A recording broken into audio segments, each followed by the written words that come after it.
नमस्कार, मैं आपके साथ रितेशा मंगवाना और आप देख रहे हैं आई न्यूज हिंदी। आपको बता दूं, औरंगजेब का मामला यहाँ तक कि इतना फैल चुका है कि अब ऐसा लग रहा है कि देश में सिर्फ औरंगजेब का ही मसला बचा है और कोई मसले बचे नहीं है। तो बात करूं अगर देवेंद्र फडणवीस की, जो कि महाराष्ट्र के मुख्यमंत्री है, उन्होंने कहा है कि जिन्होंने हमारी पुलिस वालों पर हमला किया है हम उन्हें छोड़ेंगे नहीं। तो हमारे देखिए चांदनी चौक पर मौजूद है और सीधा जानने की कोशिश करेंगे कि अब 300 साल पुरानी जो कब्र है उसे खोदने की बात की जा रही है, उसकी निशानियों को मिटाने की बात की जा रही है। जहां पर कब्र है वहां पर शौचालय बनाने की बात की जा रही है। तो जनता क्या कुछ सोचती है इस मुद्दे के बारे में, सीधा से जानने की कोशिश करेंगे। क्या सोच रहे हैं? पूरा औरंगजेब, पूरा देश में औरंगजेब ही फैल गया है। किनकी बात कर रहे हैं? अभी किनके नाम लिया था आपने? औरंगजेब। उसको जेल में नहीं डाला अभी तक। औरंगजेब को जेल में नहीं डाला। अरे ये अनभक्तों को बता देंगे ना, उसको जेल में डालो औरंगजेब को। इसको कैसे डाल देंगे? ये जो अनभक्त कह रहे हैं उनको कब्र तोड़ना चाहिए। ये अनभक्तों को मुत निकल जाते थे उनके नाम से, औरंगजेब का नाम से, और ये अभी भोगे जा रहा है इन लोग। पूरी दिल्ली में देख लो, ये उसमें देख लो, बॉम्बे में देख लो। अच्छा एक बात सुनिए, औरंगजेब को अगर कब्र तोड़ेंगे उसको, हमारा देश का गरीबी हट जाएगा, हमारा महंगाई कम हो जाएगा। अरे देश को औरंगजेब एक क्रूर शासक था, उसने संभाजी महाराज को इस्लाम कबूल करने के लिए जो है वो क्या प्रताड़ित किया था। एक बात सुनिए मैडम, ये अनभक्तों को हिस्ट्री पता ही नहीं है। आपको पता है हिस्ट्री? अरे पहले कोई धर्म का लड़ाई थोड़ी था मैडम। किसका लड़ाई था? जिसकी ताकत ज्यादा होती थी उनकी लड़ाई होती थी। कुर्सी का लड़ाई था, जैसा आप कुर्सी का लड़ाई कर रहा मोदी जी, ऐसा लड़ाई था। संभाजी महाराज के टुकड़े किए हैं उन्होंने। आप देखे थे? मैं देखा था। 300 साल पहले क्या हुआ उसको तो बता रहे हो।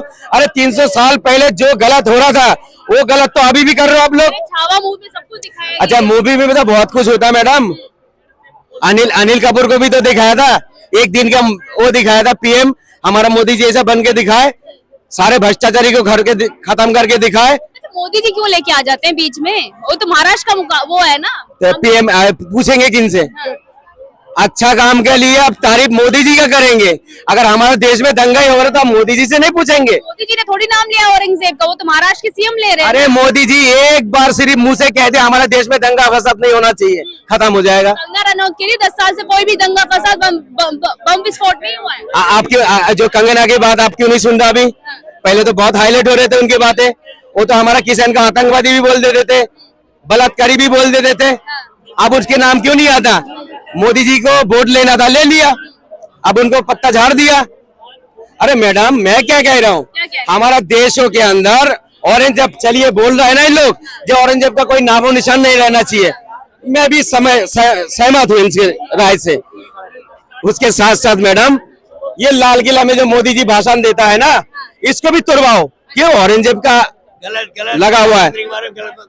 और एक बात सुनो, ताजमहल में ये अनभक्त के लोग परिवार जब जाते हैं ना, ये इनसे बच्चे पूछते हैं मम्मी जी ये लाल किला किसने बनाया? तो दिल में हाथ रख के बताना पड़ता है ये मुसलमान ने बनाया। फिर जब ये अनभक्त लोग जब जाते हैं ताजमहल में, ये आधे चड्डी वाले लोग हैं, जब फैमिली जाते हैं ना, पूछता है उनका बच्चे जी अम्मी ये किसने बनाया इतना खूबसूरत ताजमहल? तो दिल में छाती में हाथ रख के बताना पड़ता है उनको ये मुसलमानों ने बनाया। तब क्यों नहीं बोलते इनको तोड़ना चाहिए? नागपुर में जो दंगे हुए हैं, जो फसाद हुआ है, मैडम दंगा का तो मैं विरोध करता हूँ। पहली बात दंगा भी तो औरंगजेब की कब्र के ऊपर ही हुआ है ना। तो लगा है, लट कौन लगा है? क्या कह रहे हैं? इनकी बात समझिए, सुनिए मेरी बात। सबसे पहली बात तो जो हमारे देश का प्रधानमंत्री एक राजा होता है, भारत की पूरी बेकार की बातें मत करो। राजा की 2014 से मैडम क्यों हिंदू मुस्लिम हो रहा है? दिमाग खराब हो गया। राजा ये लोग ये आजाद देश है, आजाद देश के अंदर राजा कहाँ से पैदा हो गया? ये बेकार की बातें कर रहा है, राजा बना रहा है उनको। अरे लोगों ने चुन के बैठा है हमने उनको, वो राजा कहाँ से हो गया? शिवाजी महाराज है। बेकार की बातें करते हो। मोदी जी शिवाजी महाराज है। मोदी जी भगवान है, अनभक्तों का भगवान है, और अनभक्तों का पापा भी लगता है। फिर मोदी जी देश के प्रधानमंत्री है, उसका नाम सभ्यता के दायरे से लेना चाहिए, किसी का अपमान नहीं कर। जो अब आपकी प्रॉब्लम हो, देखो मोदी जी से एक प्रार्थना है, ये हिंदू मुसलमान की जो बातें इसको खत्म करे। आज पूरे देश में रमजान का महीना चल रहा है, मुझे बड़ा दुख है कि यूपी साइड में कहीं पर लोग नमाज पढ़ रहे थे तो एक पुलिस ऑफिसर ने उसको लात मारी, उठाया। जैसे कि हिंदू मुस्लिम होते रहता है, लेकिन आज के डेट में ना तो हिंदू बेवकूफ है ना तो मुसलमान। इस बार होली में लोग ने एकता दिखा दिया, आपने शास्त्री पार्क में भी देखा होगा। क्या हिंदू मुस्लिम करने से जो 70 का आटा हम खरीदते हैं, 70 रुपए का आटा ये भी भाई साहब भी खरीदते हैं। 1000 का अगर ये सिलेंडर लेते हैं तो मैं भी 1000 का सिलेंडर लेता हूँ। तो हर एक, क्या हिंदू मुसलमान करने से आपको सिलेंडर कम में मिल जाता है, आटा कम में मिल जाता है। इसलिए मेरे भाई इस मैसेज को समझो, नेता का ये बिजनेस है। मुल्ला जी ये बताइए पहले तो अंधभक्त की परिभाषा क्या है? अंधभक्त किसे कहता है पता है? अंधभक्त उसे कहता है वो किसी का सुनता नहीं है, वो किसी का मानता नहीं है, सिर्फ अपनी चलाता है, उसको कहता है अंधभक्त। आँख बंद होता है, आँख बंद होता है उसको कहते हैं भक्त किसे कहते नहीं होता, भक्त किसे कहते?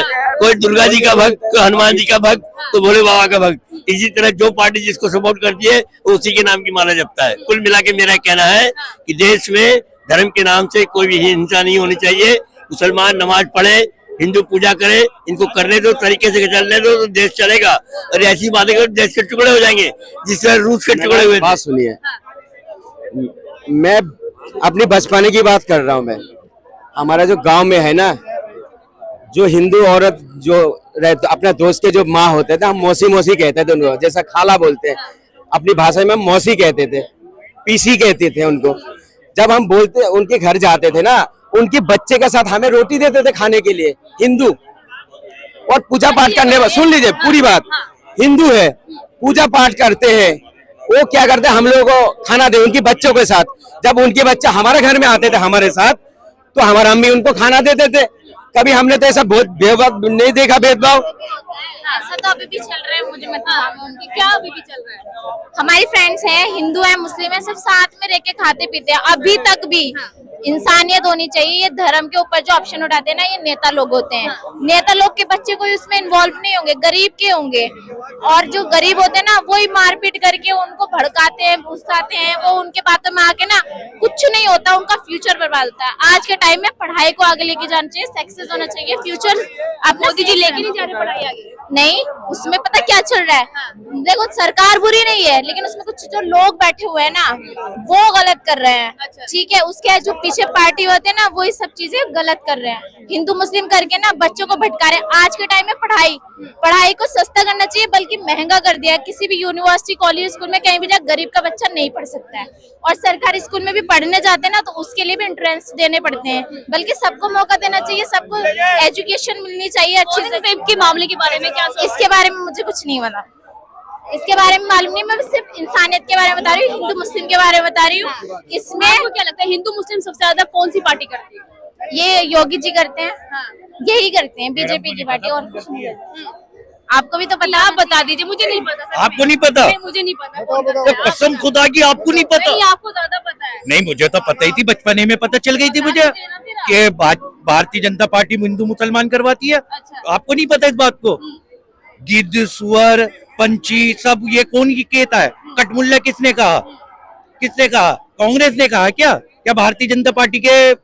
कांग्रेस तो औरंगजेब करती है। औरंगजेब बेचारा वो 400 साल पहले मर गया, उसकी कब्र को अभी भी खोदोगे आप? मेरे ख्याल से आप खोद के उसको फांसी देने का दोबारा इरादा बना लिए क्या? या तो उसकी कब्र के नीचे, या तो उसकी मरे हुए इंसान जो पहले कुछ कर चुके हैं, अब के बारे में सोचो ना। हमारा देश कितना पीछे है। उन्होंने संभाजी महाराज के टुकड़े करवाए थे, उन्होंने ये मुझे नहीं पता, ये नहीं पता। इस बारे में चर्चा करने से अच्छा है जो हमारा रुपया नीचे गिर रहा है, ये जो हमारा डॉलर बढ़ रहा है, रुपया नीचे गिर रहा है, करेंसी कितना, और ये स्टॉक मार्केट वगैरह कितना लॉस हो रहा है, सारा मोदी जी का हाथ है, सारा मोदी जी का हाथ है। और यहाँ तो कितनी महंगाई, आटा कितने रुपए सस्ता था पहले और अब लगा लो कितना महंगा है। चावल इतना महंगा, सिलेंडर, तेल, सभी चीज बहुत महंगी हो गई। इंसान, आम आदमी चैन से जी भी नहीं सकता है, बिल्कुल भी नहीं। और अमीर जो है उनको और अमीर बनाया जा रहा है, और गरीब को और गरीब किया जा रहा है। और यहाँ धर्म के ऊपर हिंदू मुस्लिम हो रही है, और कुछ नहीं हो रहा। गरीब तो अनभक्त बन गया है ना। 80 करोड़ राशन दे रहा है, गरीबों को अनभक्त बना दिया उन्होंने। इतनी गरीबी, कितनी गरीबी चारों हिंदुस्तान में। शिक्षा फ्री करनी चाहिए। प्राइवेट कॉलेजों में जो हमारे सेमेस्टर थे 3 इयर्स के थे, उसको 1 साल में एक बार पेपर होते थे, 6 माही में कर दिए हैं, और उसकी फीस इतनी ज्यादा बढ़ा दी, कोई आम इंसान पढ़ भी नहीं सकता है। और मोदी जी कहते हैं सबका साथ सबका विकास। कुछ भी नहीं हो रहा है, ये तो बंटवारे हो रहे हैं। कह रहे हैं कि इसको सीलमपुर में इसको छोटा पाकिस्तान कर दो, इसको ये कर दो, वो कर दो। ऐसा नहीं है, वहाँ सब अच्छे से रह रहे हैं। मेरी फ्रेंड अभी तक मेरे साथ रहती है, अच्छे से रहती है, उनको कोई इशू नहीं है। ये नेता पॉलिटिशियंस वाले करते हैं। सेकंड में खत्म कीजिएगा। मैडम, पहले के जो डाकू होते थे ना, अमीर लोगों को लूट के लाते थे। डाकू जो पहले का डाकू थे ना, अमीरों को लूट के लाते थे और गरीबों में बांटते थे। और हमारा देश का अभी ऐसा डाकू बैठा हुआ है जो गरीबों से तो लूटता है और अमीरों में बांटता है। 300 करोड़ माफ, 600 करोड़ माफ, 800 करोड़ माफ, 2500 देने का बारी आएगा। आपके पास खाता है? जो गरीबी खाता है, वोट लेते टाइम नहीं पूछा अब गरीब हो अमीर हो वोट दोगे नहीं दोगे? मतलब ये क्या राजनीति चल रहा है? मेरे को लग रहा है ना इन लोग जो ना अंधभक्त, इसीलिए कहता हूँ अंधभक्त इन लोगों को। चलिए बहुत बहुत शुक्रिया बातचीत करने के लिए। देखिए औरंगजेब का मामला जो है लगातार तूल पकड़ता जा रहा है। यहाँ तक कि सीएम जो है, महाराष्ट्र के सीएम, वो काफी क्रोध में दिख रहे हैं, गुस्से में दिख रहे हैं। आगे जाके क्या कुछ एक्शन होगा, क्योंकि उन्होंने कहा कि 1-2 हजार लोग अचानक से नागपुर दंगों में, जो कि महल इलाके में, वो एकदम से कैसे आ गए। ये पूरी जो है मुसलमानों की साजिश है। इस पर अमीरों का माफ करें, हाँ? 16 लाख करोड़ अमीरों का माफ करें। ये कल की पार्लियामेंट की स्पीच है, उसकी ये देख लो। किसने माफ किया है? मैडम गवर्नमेंट ने करा और मैंने करा। मेरे पास तो 1600 रुपया भी नहीं है जेब में। और नहीं पार्लियामेंट की वो है बेटे। पार्लियामेंट के अंदर तो जो बोला जाता है सच, पार्लियामेंट उसकी वित्त मंत्री की तो देखना ये होगा कि औरंगजेब का जो मुद्दा चल रहा है लगातार इसी पर बहस चलती रहेगी या देश के बारे में भी सोचा जाएगा। मैं आपके साथ रितेश मंगवाना और आप देख रहे थे आई न्यूज हिंदी।